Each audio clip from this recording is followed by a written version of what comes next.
నీ pain, back pain, shoulder pain, ఎటువంటి మొండి నొప్పులనైనా తగ్గించే clinic Indo British advanced pain clinic.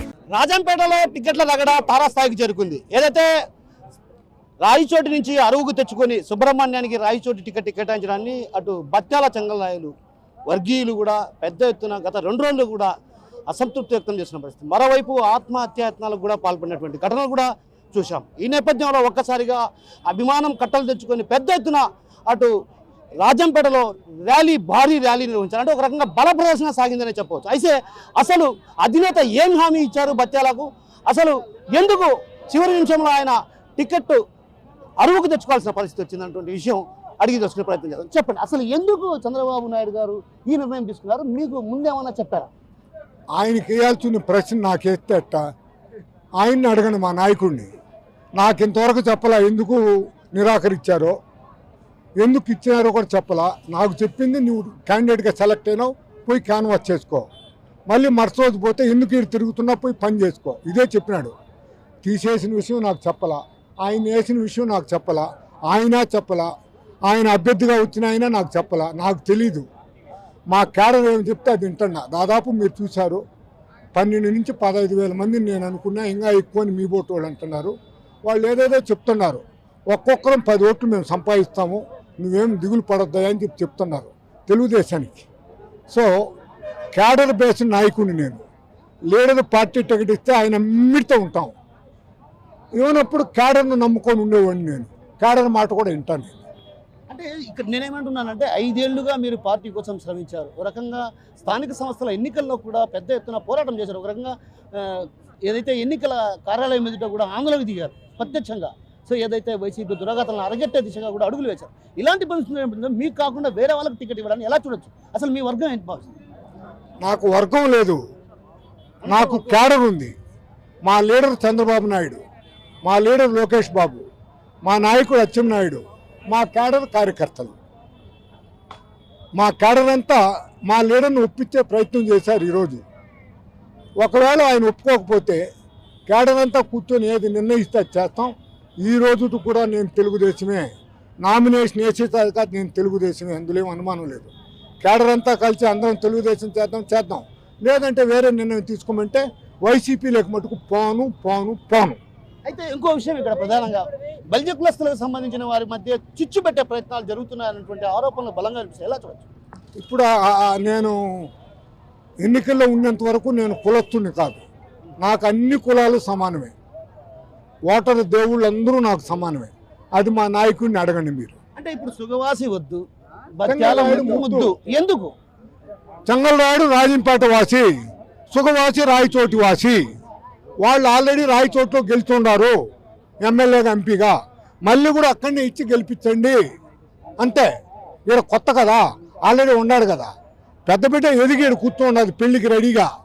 మళ్ళీ పుష్పతి కాకముందుగా నా పిల్లని తీసుకొచ్చి పెళ్లి చేస్తానంటే ఎట్టా? తప్పు కదా. ఎదిగిన బిడ్డ ఇక్కడ ఉండదు. 4 ఏళ్ళు 5 ఏళ్ళు ఎదిగి ఈ బిడ్డకు పెళ్లి చేయలే. ఇంకా ఆ బిడ్డ ఇంకా ఎదగల, పుష్పతి కాల. ఆ బిడ్డకు రాజంపేట నుంచి పెళ్లి చేస్తానంటే ఎట్టా? ఒప్పుకుంటావా? అది విషయం. అంటే ప్రధానంగా రాజంపేట టికెట్ ఇవ్వడం అంటే ఒక రకంగా ఏదైతే మీ క్యాడర్ కూడా జీర్ణించుకోలేకపోతాను. అంటే రాయచోటి వాసికి ఇక్కడ టికెట్ ఎలా చూడొచ్చు అన్నటువంటి భావన కూడా వాళ్ళు వ్యక్తం చేస్తున్నారు ఒక రకంగా. అంటే నేనేమంటున్నాను అంటే క్యాడర్, ఇంత బలమైన క్యాడర్ నుండి కూడా చంద్రబాబు ఇలాంటి తప్పిదమైన నిర్ణయాన్ని తీసుకోవడం పట్ల మీ అనుచర వర్గాలే ఒక రకంగా ఆందోళన వ్యక్తం చేస్తుంది. అంటే ఈ విషయం పైన ఏమన్నా చంద్రబాబును కలిసే అవకాశాలు ఉన్నాయి? మేమే మా నాయకుడు ఎప్పుడు అవకాశం ఇచ్చినా పోయి కలుస్తా, ఎప్పుడు ఇచ్చినా పోయి కలుస్తా. నెల్లూరులో కూడా మీరు కలవలేకపోయారు. ఆ వింజమూరులో హెలికాప్టర్ చెడిపోయింది, లేకపోతే కలుస్తుంది. దానికేం ఇబ్బంది లేదు. మాదేం ఉన్నదా? మాదంతా తండ్రి బిడ్డ బంధం. మా నాయకుడిని మేము కలిసేదానికి ఏమున్నది? పిలిస్తే వెళ్ళిపోతాను. తరచుగా అరువుకు తెచ్చుకోవడానికి ఎలా చూడొచ్చు? అంటే ఒక నియోజకవర్గం నుంచి ఇక్కడ మీరు బలంగా ఉన్నారు, అరువుకు తెచ్చుకునే పరిస్థితి ఉంది. ఎందుకు అట్లా? అది మా నాయకుడిని అడగాల. నన్ను అడిగితే అట్ట. ఆయనకి వేయాల్సిన ప్రశ్న ఆయనకి వేయకుండా నాకేస్తే అట్ట. దయించి మీ వాళ్ళ ద్వారా అడిగించండి. నేనేమంటున్నానంటే ఇప్పటికే మీరు సంబంధించి ఇక్కడ ఐదేళ్లుగా మీరు పార్టీ కోసం శ్రమించినప్పటికీ కూడా గుర్తింపు లేకపోవడం ఓ రకంగా మీ అనుచర వర్గాల్లో ఒక రకంగా అసంతృప్తి, ఆత్మహత్యకు కూడా పాల్పడినట్టు సందర్భాలు ఉన్నాయి. ఏదైతే మీ భవన్ పైకెక్కి పైనుంచి దూకుతానని కూడా ఒక కార్యకర్త ఆందోళన వ్యక్తం చేశారు. మరోవైపు మరికొందరు పెట్రోల్ పోసుకున్నటువంటి ఇలాంటి పరిస్థితుల నేపథ్యంలో అధినేత ఇలా అరువుకు తెచ్చుకోవడాన్ని మంచి పద్ధతి అంటారా, మంచి సాంప్రదాయం అంటారా? నాది క్యాడర్ బేస్డ్ పాలిటిక్స్. మా నాయకుడు సెలెక్ట్ చేసిన విషయాన్ని ఆయన్ని అడగండి. ఆయన మనసు మార్చుకొని నాకే ఇస్తాడని చెప్పేసి నేను భావిస్తుండా, తప్పనిసరిగా నాకే వస్తుందని అనుకుంటుండా. రానప్పుడు మా క్యాడర్ ఏది నిర్ణయం తీసుకుంటే దానికి కట్టుబడి. చివరిగా ఒక మాట మిమ్మల్ని అడుగుతా, సూటిగా సమాధానం చెప్పాలి. ఏదైతే షర్మిల మీకు ఫోన్ చేసింది, కాంగ్రెస్ పార్టీకి ఆహ్వానించింది అని ప్రచారం కూడా జోరుగా సాగుతుంది, ఇది ఎంతవరకు? నేను ఇంతవరకు షర్మిలతో మాట్లాడలా. రాజశేఖర రెడ్డి కూతురుగా నేను గౌరవిస్తా. రాజశేఖర రెడ్డికి నాకు గొడవలున్నా పిలిచి ఎమ్మెల్సీ ఇచ్చాడు. 100కి 100 పాళ్ళు షర్మిలతో నేను మాట్లాడలా. ఆ ఎల్లమ్మ సాక్షిగా ఆమె నాకు చేయలే. 2-3 వైసీపీ లీడర్లు నాకు ఫోన్ చేశారు. ఎలక్షన్ తర్వాత మాట్లాడతానని చెప్పిన. ఎందుకు ఫోన్ చేశారో నాకు తెలీదు. ఇప్పటి వరకు నేను మాట్లాడనని చెప్పినా దాని అర్థం ఏమని, బిడ్డలారా ఎలక్షన్ దాకా నీతో మాకు బంధం వద్దు, ఎలక్షన్ తర్వాత మనం ఫ్రెండ్స్ అని చెప్పిన.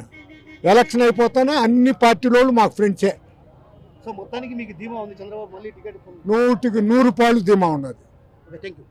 సో మొత్తం మీద ఏదైతే అధినేతపై తనకు నమ్మకం ఉంది, ఖచ్చితంగా తనకే టికెట్ వస్తుంది. అంతే ఏదైతే అరువుకు తెచ్చుకోవాల్సినటువంటి పరిస్థితి రావడానికి ప్రధాన కారణాలు చంద్రబాబుని అడిగితేనే తెలుస్తాయి, లేదంటే ఆ పార్టీకి సంబంధించినటువంటి రాష్ట్ర నాయకులను అడగాలి, ఆ తర్వాతే నిర్ణయం తెలుస్తుంది. ఏదైతే సుబ్రహ్మణ్యం వద్దు బత్యాల ముద్దన్నటువంటి నినాదంతో పెద్ద ఎత్తున కార్యకర్తలు, మరోవైపు పార్టీ శ్రేణులు, అదేవిధంగా అనుచర వర్గాలు ఉన్నారు, వారిని అడిగి తెలుసుకునే ప్రయత్నం చేద్దాం. చెప్పండి. ఒకసారి ఓడిపోయినాడు, మళ్ళా అభ్యర్థిగా నిలబడినాడు, 6 ఏళ్ల పాటు అతనికి టికెట్ ఇచ్చారని అనుకున్నారు. ఇప్పుడు చంద్రబాబు నాయుడు చంగల్నాయుడికి టికెట్ ఇవ్వకుండా అతనికి రాయచోటికి టికెట్ ఇచ్చినాడు కాబట్టి చాలా కార్యకర్తలు నష్టపోతారు. చాలా రాజంపేటకు చాలా అన్యాయం చేసినట్టు అవుతుంది. కాబట్టి బత్యాల చంగల్నాయుడికి తెలుగుదేశం వాళ్ళు జిల్లా పార్టీ అధ్యక్షుడు కానీ, చంద్రబాబు నాయుడు కానీ, లోకేష్ కానీ ఈయనకు చంగల్నాయుడికి టికెట్ ఇచ్చితే అన్ని విధాలా బాగుంటుంది. రాజంపేట, కోడూరు, ఇట్లా మొదలుకొని తిరుపతి అన్ని నియోజకవర్గాలు కూడా అతనికి సంబంధం ఉన్నది కాబట్టి ఓట్లు అనేది కోల్పోతుంది తెలుగుదేశం పార్టీ. రాయచోటి డిస్టిక్ ఇప్పుడు ఉంది కాబట్టి అదే రాయంపేట డిస్టిక్ రాదు. అదే సుబ్రహ్మణ్యం వస్తే కోడూరు, అదే రాజంపేట బత్యాల చంగలనాయుడు గారు కానీ టికెట్ వస్తే రాజంపేటకు చేస్తారు కాబట్టి రాజంపేట జిల్లా డిస్టిక్ అవుతుంది. అదే సుబ్రహ్మణ్యం అంటే రాయచోటి డిస్టిక్ కాదు. అవునా ఆయన కానీడు, అది ఏమవుతుంది? రాజంపేట ఇప్పుడు రాయచోటి ఎడారుగా ఉంది, రాబోయే రోజుల్లో రాజంపేట ఎడారు అవుతుంది. జై బిషర్, జై బిషర్. కోడూరు అన్నమయ్య జిల్లా ఎక్కడున్నది? అన్నమయ్య వచ్చి రాయంపేటలో ఉండేది అన్నమయ్య జిల్లా. రాయచోట్లో లేదు. రాయచోట్లో నీళ్లు లేవు, ఏం లేవు, ట్రైన్ లేదు, ఏం లేదు. ఆడ రైల్వే జంక్షన్ కానీ లేదు. అన్నమయ్య జిల్లా ఉండేది రాయంపేటలో ఉండేది. అది మామూలుగా బత్యాల చంద్రబాబు ఎప్పుడు అంచో మామూలుగా వచ్చి 7 సంవత్సరాలు నుంచి వచ్చి మొన్న టికెట్ కూడా ఓడిపోయాడు. ఆ మనిషి ఓడిపోయినా కూడా టికెట్ ఇప్పుడు ఎందుకు ఇలా చంద్రబాబు? ఎవరో లంచాలు పోసి అన్ని చేసి అన్ని పెట్టాక ఘోరంగా దెబ్బతినిపోయాడు. ఇప్పుడు టికెట్ ఇచ్చానండి మొత్తం అంతా నాశనం చేశాడు లాస్ట్ వరకు. వాస్తవం కాదా చెప్పండి, మీరు మీడియా వాళ్ళు చెప్పండి. వాస్తవం కాదా? ఇప్పుడు అన్నమయ్య జిల్లా చెప్పి రాయచోట్లో ఇచ్చే, ఎడార్లో ఇచ్చే, మనం ఏం కావాలా? రాయంపేటలో ఏం కావాలో చెప్పండి మీరు. రైల్వే కోడూరు కానీ, మన రాయంపేట కానీ, ఏదైనా కానీ అన్నమయ్య జిల్లా మన రాయంపేటలోనే ఉండాలా. జిల్లా ఎందుకు చేశారు? ఆ పక్క ఎందుకు పెట్టారు కోటర్? అది వాళ్ళు పెత్తనం ఎక్కువ చేసి వాళ్ళు వచ్చి ఆస్తులను పంచుకొని ఆ పక్క నుండి కట్టుకొని కలెక్టర్ ఆఫీసులు కట్టుకొని అన్ని చేశారు వాళ్ళు. అన్ని కలెక్టర్ కట్టారు. ఎందుకో ఇన్ని చేశారు వాళ్ళు. 6 మండలాల నుంచి 20,000 మందిగా మేమంతా తరలి వచ్చే అభిమానులు ఆయన కోసము మేము ఏమైనా చేసేదానికి సిద్ధంగా ఉండాము. ఆయనకి టికెట్ ఇచ్చే 35,000 మెజార్టీతో ఖచ్చితంగా గెలుస్తాడని సభాముఖంగా మేము అందరం చెప్తున్నాము. ఆయనకి సీటు ఈకన్నా ఉన్న పక్షంలో ఈడ ఎవరికి ఇచ్చినా కానీ తట్టుకోలేదు, ఉండలేరు. ఇది మాత్రం గ్యారెంటీ. మీరు మాత్రం ఖచ్చితంగా ఈ అధిష్టానానికి చంద్రబాబు నాయుడు గారికి తెలియజేసి మాకు ఖచ్చితంగా పెద్దాల చెంగల్నాయుడు గారికి సీటు ఇవ్వాలని మరి మేము కోరుకుంటున్నాము. ఇప్పుడు 6 మండలాల నుంచి వచ్చిన జనమంతా మీరు కూడా మీడియా మిత్రులంతా చూసినారు కాబట్టి ఇదంతా సమాచారం ఆయన చేరాలని మేము మనస్ఫూర్తిగా కోరుకుంటున్నాము. 2019 ఎన్నికల్లో బత్యాల చెంగల్నాయుడు ఇక్కడ ఓటమి చెందడం జరిగింది. అప్పటి నుంచి ఇప్పటి వరకు ఎక్కడికి పారిపోకుండా కార్యకర్తలకు అందుబాటులో ఉండి ఏమే 6 మండలాలలో ఎక్కడ ఏ చిన్న సమస్య వచ్చినా వాళ్ళకు అందుబాటులో ఉండి వాళ్ళ సమస్యలను పరిష్కరిస్తూ అధికార పార్టీ నాయకుల దౌర్జన్యాలను ఎదుర్కొంటూ ఎక్కడ అన్యాయాలు జరిగినా అక్రమాలు జరిగినా నేనున్నాను మీకు అండగాని ఉంటూ ఇప్పటి వరకు ఉన్నటువంటి బత్యాల చెంగల్నాయుడికి సీటు ఇవ్వకపోవడం చాలా దుర్మార్గము. ఏమే ప్రజాబలం కలిగినటువంటి బత్యాల చెంగల్నాయుడికి సీటు ఇవ్వకపోతే ఇవి ఒక్కటే కాదు, రాయచోటి, రాజంపేట, మైదుకూరు, ఏమే తిరుపతి, శ్రీకాళహస్తి, నెల్లూరు ఇట అన్ని నియోజకవర్గాల్లో సిత్తుగా ఓడించడానికి కూడా మేము కంకణం కట్టుకుంటాం.